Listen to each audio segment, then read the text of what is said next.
Comme vous venez de le voir, les associations locales envisageaient de porter plainte contre la société Sucrafor.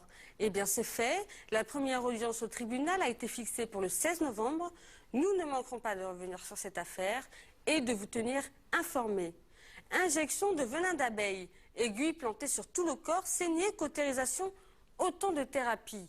Pour les uns, il s'agit de médecines ancestrales et millénaires, et pour d'autres, ce n'est rien d'autre que du charlatanisme. Quoi qu'il en soit, ces médecines douces, comme on les appelle aujourd'hui, connaissent un certain succès.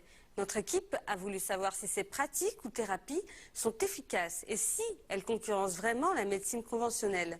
Tout de suite, se soigner autrement, un reportage de Lamia Al-Mrini, Tarek El-Boustani, Amin Belrot et Mohamed Azder. Attention, certaines images peuvent heurter la sensibilité de certains d'entre vous.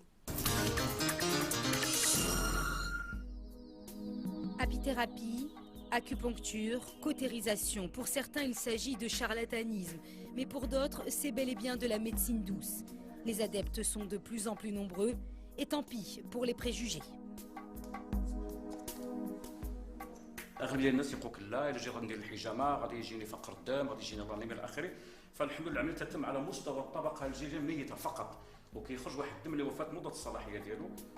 Ces médecines alternatives sont souvent considérées comme une solution de remplacement à la médecine moderne et ne font pas toujours l'unanimité. La notion de mauvais sang, c'est une question qui est développée par ces gens-là pour arnaquer les gens. Charlatanisme, effet placebo, les critiques fusent et pourtant ces thérapies auraient réussi là où la médecine classique a échoué. Si on est scientifique, mais preuve par preuve, méthode par méthode, et puis le plus fort gagne. Peut-on réellement y croire? Médecine traditionnelle contre médecine classique, les deux ont un objectif en commun, combattre la maladie.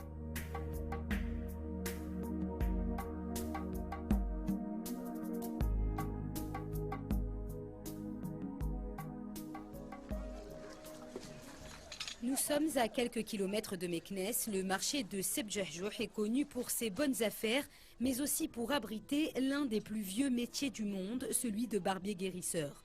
Sous cette tente de fortune, Haj Boudriss pratique la saignée, une technique qu'il exerce depuis plus de 5 décennies.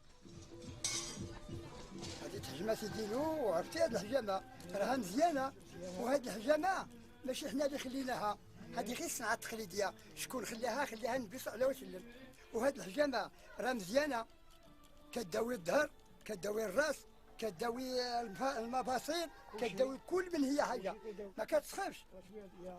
قولي ما كنسخفش. هاكاك وتثبت راسك، ها انت وما تخافش، عندك تبقى تقول هذا غادي يقطع لي راسي، لا. Et si à 83 ans, Haj Boudriss n'a pas perdu une miette de son enthousiasme, c'est bien parce que son métier ne lui sert pas seulement à occuper ses vieux jours. عيشت 15 ولد اللي عيشت بهذه الحجامة، كان كيحجموا 3 الناس 4 الناس في النهار.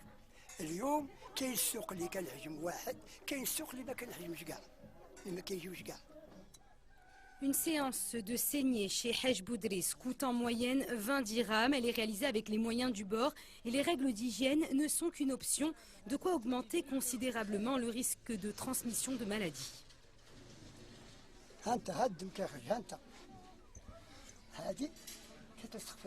كيما درتي عرفت الهبطه من تحت ما تخافش هادشي الروماتيزم الروماتيزم غادي يخرج لك من هنا مزيان ما تخافش عليها ها انت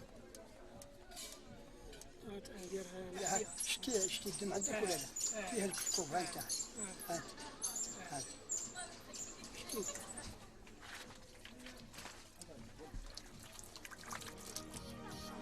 Pour gagner son pain quotidien, Haj Boudriss va devoir faire face à une concurrence de plus en plus rude, en raison notamment de la modernisation de la pratique de la saignée. Souffrant d'une hernie discale, France se rend une fois par mois dans le quartier de Toulel, à Meknès, pour une saignée. Le centre Ashifa reçoit une vingtaine de patients par jour. Le directeur, Driss Ergagui, a plusieurs diplômes en poche, des diplômes en sciences de la santé obtenus dans des établissements privés inconnus au bataillon. Driss n'est donc pas médecin, mais il faut le dire, il en a tout l'air, la saignée n'a aucun secret pour lui.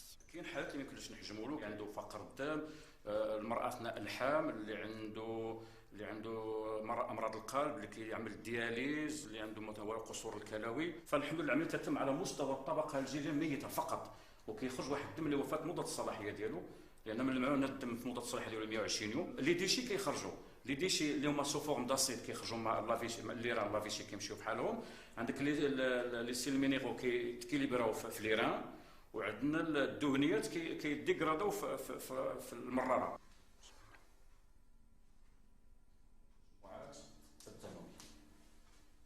La hijama, c'est une méthode complémentaire par rapport à la médecine. Donc je trouve un peu dommage que beaucoup de médecins n'utilisent pas ces méthodes, toutes ces médecines alternatives, parce que voilà, ils sont absolument complémentaires. Mais je croyais que c'était une méthode qui avait disparu et je vois qu'on peut soigner et soulager beaucoup de maux avec cette méthode, qui est sans risque. Une méthode sans risque, ce n'est en tout cas pas ce que pense un certain nombre de médecins pour qui la saignée est une pratique qui a fait son temps et qui aujourd'hui ne doit plus être considérée comme un acte médical. Le docteur Bennani fait partie des nombreux détracteurs de la saignée. Il est catégorique, les découvertes réalisées en matière d'anatomie démontrent les principaux fondements de cette pratique. La hijama, c'est quoi le principe? Ils disent aux gens qu'ils leur enlèvent le sang mauvais. Alors moi je défie quiconque peut me montrer où est le sang mauvais dans un sang qui circule en continu, qui est mélangé en continu. Donc on ne peut pas dire que ce sang est mauvais et le reste est bon. Donc on arnaque des gens parce que ce sont des gens qui sont ignorants. La théorie du mauvais sang ne cesse aujourd'hui de faire débat dans la société. Nous nous rendons à Rabat pour rencontrer le docteur Lahlou, un homme à la double casquette qui utilise à la fois la médecine conventionnelle et traditionnelle pour soigner ses patients. Pour lui, la saignée est véritablement une médecine fondée sur le raisonnement et la science. On ne peut pas expliquer toute une médecine par deux mots. Est-ce qu'il y a du sang mauvais ou est-ce qu'il n'y a pas de sang mauvais? C'est les principes de la médecine des ventouses. Il y a plusieurs principes, plusieurs effets, au moins 25 effets à l'application des ventouses. Il y a l'effet réflexe, l'effet immunitaire, l'effet neurologique. Il y a plusieurs effets, donc c'est des études qui sont bien établies. J'invite mes confrères à essayer cette technique dans les règles de l'art, bien sûr, et ils verront ce qu'ils n'ont pas vu de par toute leur carrière. Nous revenons au centre Ashifa à Meknes. Grâce à la saignée, Ali assure avoir guéri de son hépatite B, une maladie avec laquelle il a été contraint de vivre pendant plus de 25 ans. Pour le contrôle quotidien qu'on a entamé, j'ai les analyses pour voir les dernières analyses. Donc il y a l'avant puis l'après. Donc il y a une phase de l'antigène HPS, خرجت négatif, voilà. Après 3 mois, et alhamdoulilah positif. إذا الآن الحمد لله الفيروس ما بقاش، الحمد لله مرة في الشهر في شهرين في 3 شهور بقى دير حجامة وقاية وصافي، ولكن لابد تبقى مع الطبيب ديالك ودايما بقى تكونترولي. Les médecins ne peuvent pas eux-mêmes expliquer pour la disparition du virus l'anti-HBS, comment il a disparu. Ils ne peuvent pas. Donc j'étais classé parmi les 3%, je vous ai dit, qui ne peuvent pas être guéris. Des propos qui peuvent sembler déroutants pour un esprit cartésien. Ceci dit, la saignée a traversé les siècles. Véritable traitement par excellence jusqu'à la fin du 19e. Cette pratique découle de la théorie des humeurs mise au point dans l'Antiquité par Hippocrate, le père de la médecine. Mais c'est au Moyen-Âge que la saignée a véritablement connu son heure de gloire. Une pratique qui s'est nettement propagée dans le monde arabo-musulman. قد ثبت أنه صلوات الله عليه استعمل الحجامة مرات كثيرة. جاء هذا في أحاديث نبوية كثيرة. نأخذ منها على سبيل المثال لا الحصر، أمثلة فقط. ما رواه البخاري ومسلم والنسائي عن أنس بن مالك رضي الله عنه أن رسول الله صلى الله عليه وسلم قال: إن خير ما تداويتم به الحجامة. يعني خير ما تداويتم بالحجامة أفضل وأروع وأحسن ما تداويتم بالحجامة. Dans le Saint-Coran, le miel aussi est cité pour ses nombreuses vertus. L'apithérapie, la médecine des abeilles, fait de plus en plus d'adeptes et se targue de pouvoir soigner de graves maladies comme la sclérose en plaques. Hafeda se rend régulièrement au centre d'apithérapie de Casablanca. Ses problèmes de santé sont nombreux. Elle souffre à la fois de polyarthrite et de problèmes cardiaques. Après une cure de piqûres d'abeilles, 20 par jour et pendant 2 mois, les résultats sont plus que surprenants.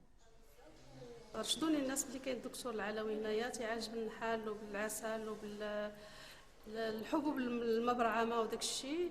الحمد لله يعني تبعت التغذيه كما يجب والحمد لله يعني دابا بخير الحمد لله. كان عندي ما كنتش كنقدر نتمشى، ما كنتش كنقدر ندير الاشغال ديالي في البيت وهذا.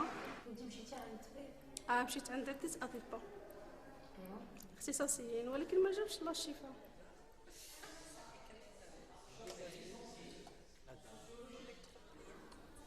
On utilise le venin des abeilles là où il y a la douleur, localement. Sinon, on va suivre les points principaux. C'est la tête, comme ça on suit le cérébral, et la colonne, le vasculaire. Et comme ça, on maîtrise les points principaux. Sinon, on va piquer au niveau des articulations pour les nettoyer de toute toxine. Pour l'heure, aucune étude scientifique n'a démontré l'efficacité de l'apithérapie.